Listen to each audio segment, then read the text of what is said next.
Assalamualaikum warahmatullahi wabarakatuh. Perkenalkan, kami dari kelompok 1 akan menjelaskan mengenai sistem pajak internasional. Sebelum itu, kami akan memperkenalkan diri terlebih dahulu. Yang pertama ada Helen Sabrina dengan NIM 46 dan saya sendiri Putri Septia Nugraha dengan NIM 50. Lalu, apa yang akan dibahas pada materi kali ini? Yang pertama itu adalah pengertian sistem pajak internasional.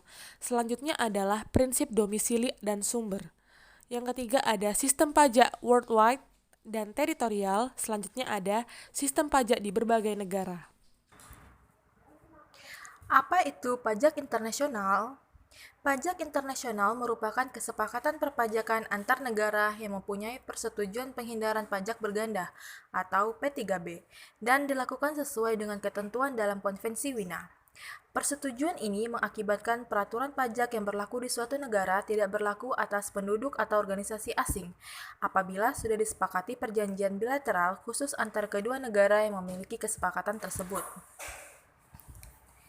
Pada umumnya, terdapat dua faktor yang mempengaruhi ketentuan pajak internasional suatu negara, di antaranya 1. Personal connecting factor.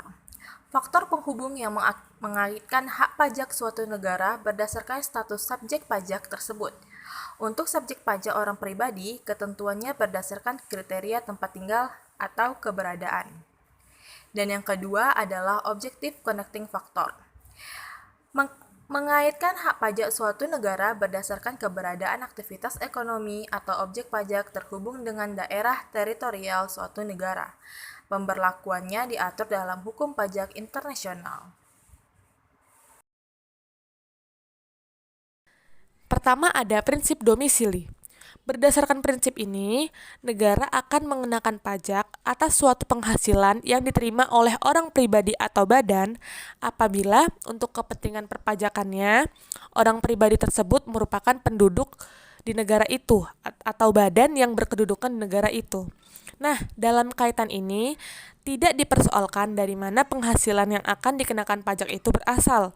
Itulah sebabnya, bagi negara yang menganut asas ini, dalam sistem pengenaan pajak terhadap penduduknya, akan menggabungkan prinsip domisili dengan konsep pengenaan pajak atas penghasilan, baik yang diperoleh dari negara itu sendiri maupun penghasilan yang diperoleh dari luar negara itu. Prinsip sumber. Negara yang menganut asas sumber akan mengenakan pajak atas suatu penghasilan yang diterima atau diperoleh oleh orang pribadi atau badan hanya apabila penghasilan yang akan dikenakan pajak itu diperoleh atau diterima oleh orang pribadi atau badan yang bersangkutan dari suatu negara. Dalam asas ini, tidak menjadi persoalan mengenai siapa dan apa status dari orang atau badan yang memperoleh penghasilan tersebut, sebab yang menjadi landasan pengenaan pajak adalah objek pajak yang timbul atau berasal dari negara itu. Contohnya, tenaga kerja asing bekerja di Indonesia, maka dari penghasilan yang didapat di Indonesia akan dikenakan pajak oleh pemerintah Indonesia. Nah, kali ini kita akan membahas mengenai sistem pajak worldwide. Sistem pajak ini sering disebut juga sistem pajak internasional yang diterapkan oleh berbagai negara, termasuk negara-negara yang mempunyai skala ekonomi terbesar di dunia. Negara yang menganut sistem ini akan mengenakan pajak atas seluruh penghasilan yang diterima oleh WPDN negara tersebut tanpa memperhatikan apakah penghasilan bersumber dari dalam negeri maupun dari luar negeri. Dengan kata lain, apabila suatu badan merupakan WPDN dari negara yang menganut sistem pajak worldwide, badan tersebut akan dikenai pajak terlepas dari sumber penerimaan yang dihasilkan oleh badan tersebut. Selain mengenakan pajak atas seluruh penghasilan yang diterima WPDN, negara yang menganut sistem ini juga mengenakan pajak atas penghasilan yang diterima oleh WPLN yang bersumber dari negaranya. Berikut merupakan ilustrasi penerapan worldwide. Negara Y adalah negara yang menganut sistem pajak worldwide. Tanda panah pada gambar ini menunjukkan aliran penghasilan yang dikenakan pajak di negara Y. Sistem pajak teritorial. Negara dengan sistem pajak teritorial hanya mengenakan pajak atas penghasilan yang bersumber atau dianggap bersumber dari negara atau yurisdiksinya. Sementara itu, penghasilan yang bersumber dari luar negara tersebut atau foreign income tidak dikenakan pajak. Oleh Rohadi, sistem ini disebut juga dengan istilah full territoriality. Sesuai dengan pendapat yang dikemukakan oleh Alfiona, Sartori, dan Amrian, negara yang menganut sistem pajak teritorial akan mengenakan pajak terhadap semua persons, baik berstatus wajib pajak dalam negeri (WPDN) maupun wajib pajak luar negeri (WPLN). Berikut ilustrasi penerapan sistem pajak teritorial. Dari gambar tersebut, negara X adalah negara yang menganut sistem pajak teritorial. Tanda panah pada gambar ini menunjukkan aliran penghasilan yang dikenakan pajak di negara X.